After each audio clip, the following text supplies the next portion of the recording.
Hey y'all, Big Tim here. Thanks for tuning in for another episode of Truth Behind the Trophies. For this one, we go back to 2009.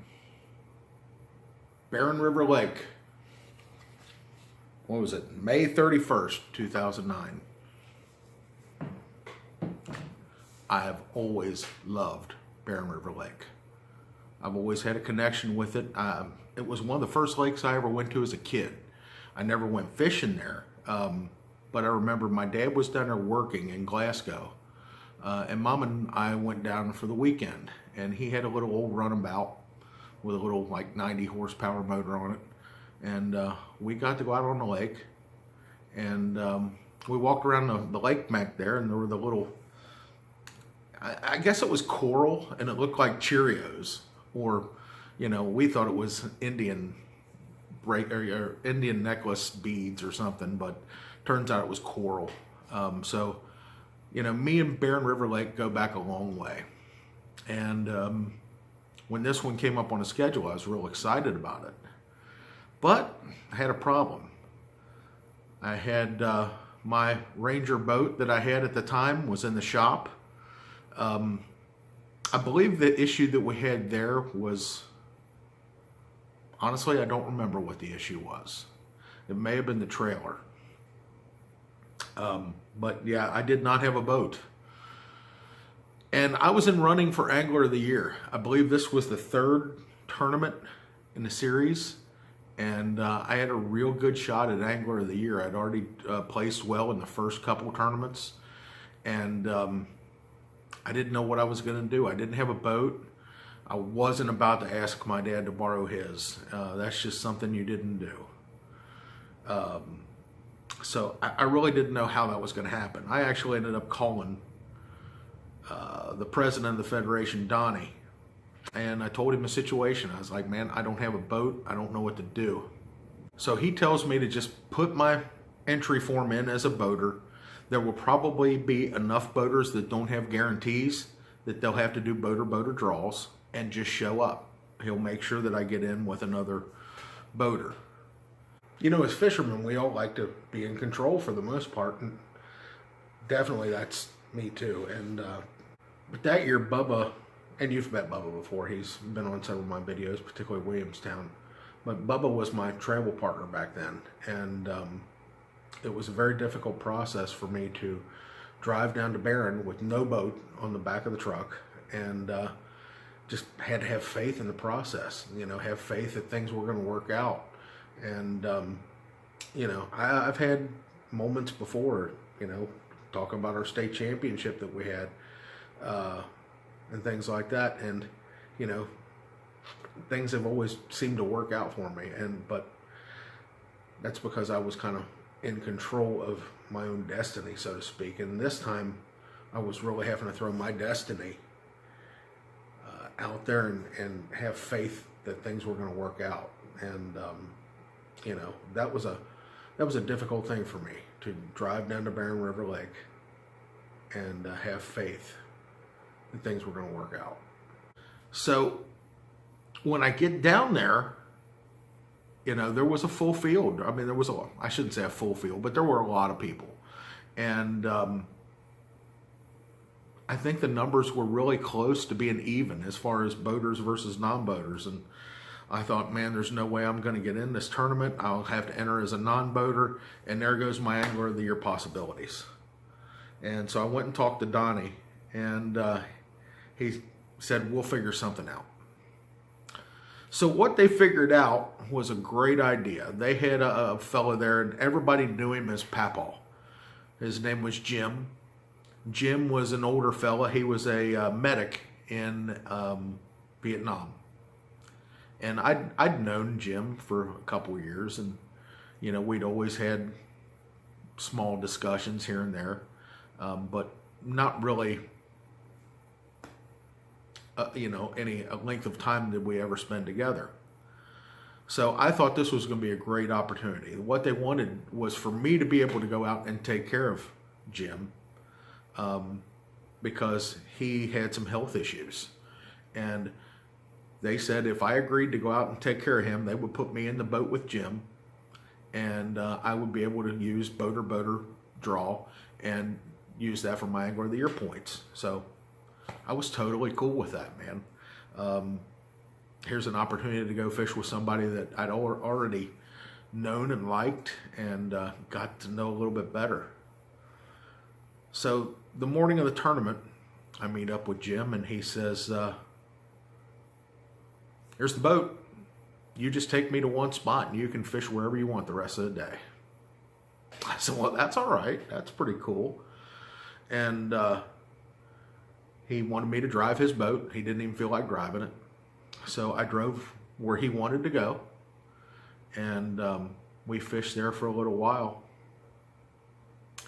And he says, okay, I'm happy. We fished where I wanted to fish. They weren't really there. Do whatever you want.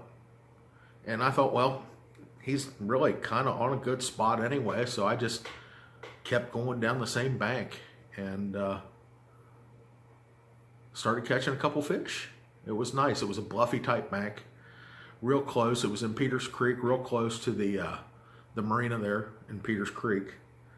And had a couple fish going on that bluff bank. Again, on my green pumpkin baby brush hog, as usual, right? So Jim's in the back of the boat, and the sun's starting to peek over the hills, and it was a hot day. You know, here it is, May 31st, almost June, and it was going to be like 90 that day, definitely high 80s. And Jim had already been in the back, and he kept an oxygen tank. He put a breathing mask over his face and would hit that oxygen tank a couple of times. And I could tell that he was starting to feel real bad. He was putting a jacket over top of his head to shade himself. And I kept saying, we need to go ahead and get you back. He's like, no, you just keep fishing. So I kept fishing down that bank. I didn't want to go anywhere else, because if I was going anywhere else, it was to take him back to the truck. So I ended up catching a limit there. And for some reason, I got a full thought in my head I was going to start using a full-size brush hog. Even though I had an okay limit in the boat, I thought, well, I'm going to throw this bigger brush hog. Maybe I'll catch bigger fish. Man, it didn't really work. For some reason, the bigger fish wanted the baby brush hog. So I fished around a little bit more. I might have called once or so. And the sun really came out, and Jim was feeling really bad. And I finally was like, Jim, we've got to take you back. We're going to get you to the hospital or whatever else. So I drive back to the ramp, and he doesn't even want to go to his truck. You know, he's like, I'm fine. You know, he's one of these, he's hardcore, you know, he's there to fish. Granted, he hadn't been fishing in like the last hour and a half, but he was there to fish. And he was really feeling bad. Finally, I was able to talk him into going up to his truck. We pulled his boat up on the bank there and tied it to a tree and walked up to the truck. I brought the truck down as close to the ramp as I could get so that he didn't have to walk far. Got him in the air conditioning of his own truck, and he started rebounding really quickly. Before I knew it, here comes Donnie, the president of the Kentucky Bass Federation. He says, hey, what are y'all doing here? Kind of like scolding. And I was like, well, Papaw's not feeling well, and I brought him back to his truck. He said, that's not what I meant. I'm all curious. I don't know what he's talking about.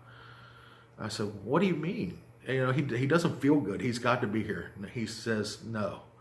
What I mean is, we'll take care of him. I said, no, I'm staying with him. He said, no, you need to go fish. I said, well, I've already got a little limit in the boat. I'm happy with that. And Jim, he's like, yeah, go ahead and take my boat. And Donnie, he says to me, he says, you've got a little limit in that boat. Take that boat and don't come back until you've got a big limit. I'm like, wow, okay. He insists that he will take care of Papaw. If he's got to go to the hospital, he will take him. So, reluctantly, I take Papaw's boat out. And I figured, well, they were biting on this one bluff. I'll go to another one that I know. And I went to another little bluff up in Skaggs Creek and ended up culling almost every fish that I already had that morning. And started catching them pretty decent sized. And everybody else was, I already heard that the scuttlebutt around the tournament was that it was really tough. And I figured I had about 12 pounds. And was feeling okay about it. You know, I felt like my Angler of the Year chances were still good intact. And I come back to the ramp, and one of Jim's real good friends, in fact, he's probably one of the guys that takes care of him the most, he was like, I can't believe you kicked the old man out of his own boat. And of course it wasn't like that, you know. Both Jim and Donnie had told me to go take it, and I was very careful with his boat. I forgot to tell you that when I drove it, Jim didn't want it above like 3,500 RPMs. So, you know, you had to be real careful with his boat.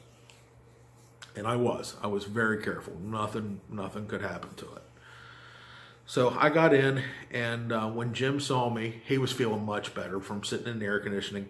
Plus, he probably hadn't eaten breakfast. So I think he and Donnie went out and got something for lunch, and that probably helped rejuvenate him.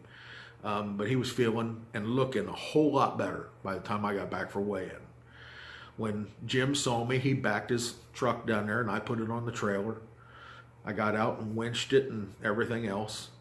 And he asked me how I did. I said, well, I did okay. He says, you got bigger fish than what you had when you left? I said, yeah. I think I got about 12 pounds, maybe 13. So we go to weigh-in, and, you know, there's a lot of local boys there. There's a couple real good sticks. And I saw some of the bags that were coming up. I'm like, wow, don't have a chance. And like I said, I thought I only had 12 pounds. Turns out it was 15.61. I have a tendency to underestimate those bags sometimes. And I ended up winning that tournament by just a small margin.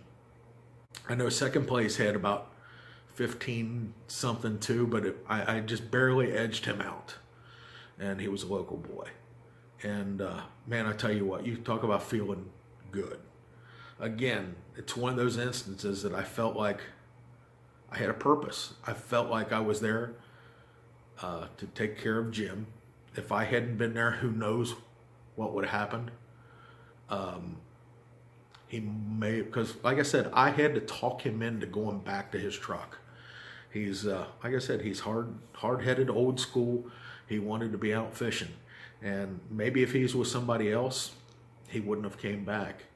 And that could have been bad. But again, I felt a real, driving home, again, I felt a real connection with my spiritual side. You know, I really felt like God had a plan for me that day. And